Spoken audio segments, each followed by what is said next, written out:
Hello and welcome to the Friday video, Chapter 7, Problem number 5. This is an exciting problem because it deals with confidence intervals. So let's start reading this. Recall that the trash bag manufacturer has concluded that its new 30-gallon bag will be the strongest such bag on the market. So the manufacturer is making a claim about its 30-gallon bag. Mean breaking strength at least 50 pounds. So mean translates as average. Breaking strength is what we're trying to measure overall. So we got the data of the breaking strengths of the several bags, but we're trying to draw conclusions about the mean breaking strength of all the bags. And the manufacturer claims that it's at least 50 pounds, so it's claiming that mu is greater than or equal to 50. And we need to draw conclusions about mu based simply on the sample that we've got. Drawing conclusions about the population based on our sample. Drawing conclusions about mu based on x bar. So the manufacturer randomly selects n bags, calculates the mean of those, that's a sample mean, x bar.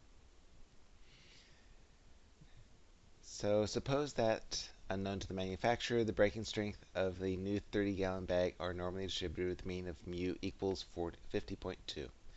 Now, we are given what mu is. We're given that mu, the population mean, is 50.2 pounds. Normally we wouldn't know that. Hence, that's why Connect says unknown to the manufacturer. So we're given mu is 50.2, and we're given a standard deviation, and that's a sigma, so that's a population standard deviation, of 1.63 pounds. Greek letters tell us about the population. So we know the population, that is the average of all 30-gallon trash bags, is 50.2 pounds, or the breaking strength, with a standard deviation in the population of 1.63 pounds. Okay, now we find an interval containing 95.44% of all possible sample means if the sample size employed is n equals 8. Okay, so we're given mu is 50.2 pounds. From the central limit theorem, that tells us that mu of x bar, and mu of x bar means the expected value of all possible sample means, is also going to be 50.2. So this is mu, some call it mu sub x, and this is mu sub x bar. The mu is the average breaking strength of all the population. Mu sub x bar is the average of the sample means, of all possible sample means of the population. Sigma sub x bar, again, is not the same as sigma. Some call this sigma sub x. This is the standard deviation of the data in the population. Sigma sub x bar is the standard deviation of those sample means. And we know from the central limit theorem that sigma sub x bar is just equal to sigma sub x divided by the square root of n. In other words, in Excel, this is going to equal that sigma sub x, which is 1.63, divided by the square root. Function to do square roots in Excel is sqrt. Sqrt of, well, what's the sample size? Sample size is 8.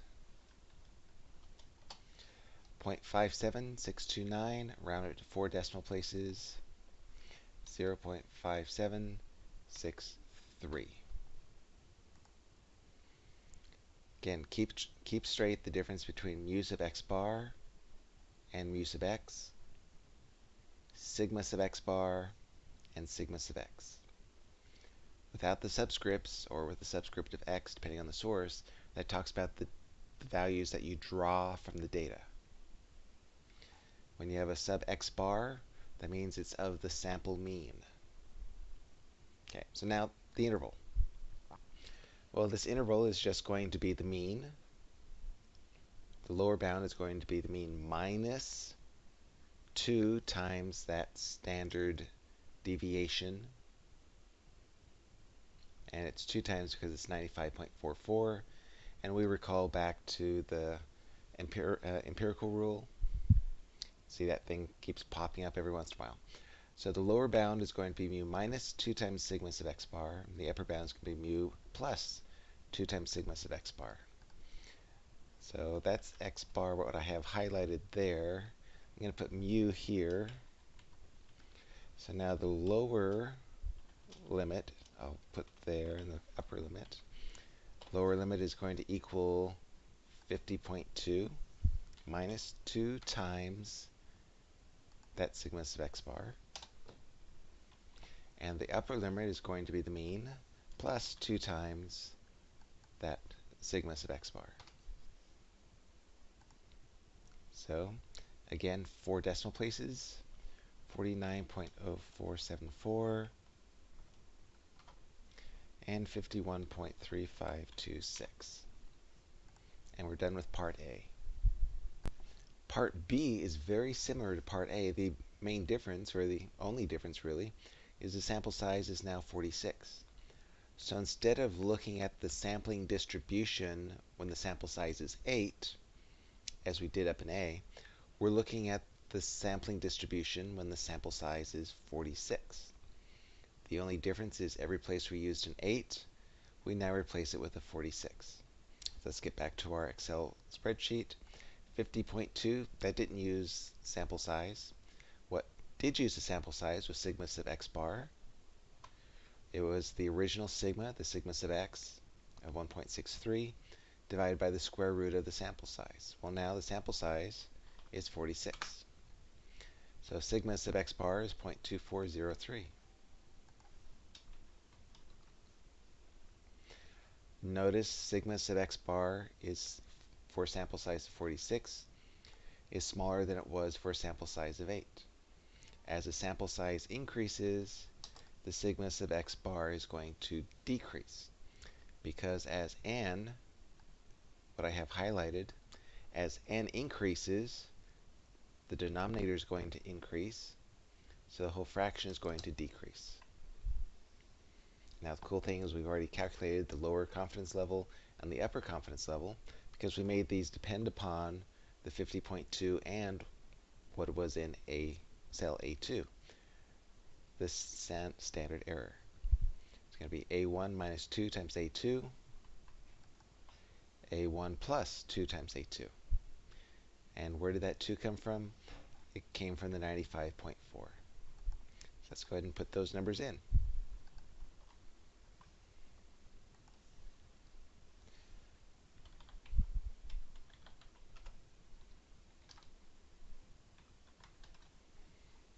And part B is done. And now we're looking at C. C helps to interpret A and B. So if the trash bag manufacturer hopes to obtain a sample mean that's at least 50 pounds, which sample size would be best? Best in terms of precision or accuracy. Note that the sample size of 8 gave a much wider confidence interval than did the sample size of 46. That's because the standard error when n equals 8 is larger than the standard error when n equals 46. So sample of size 46 results in a more accurate estimate of mu.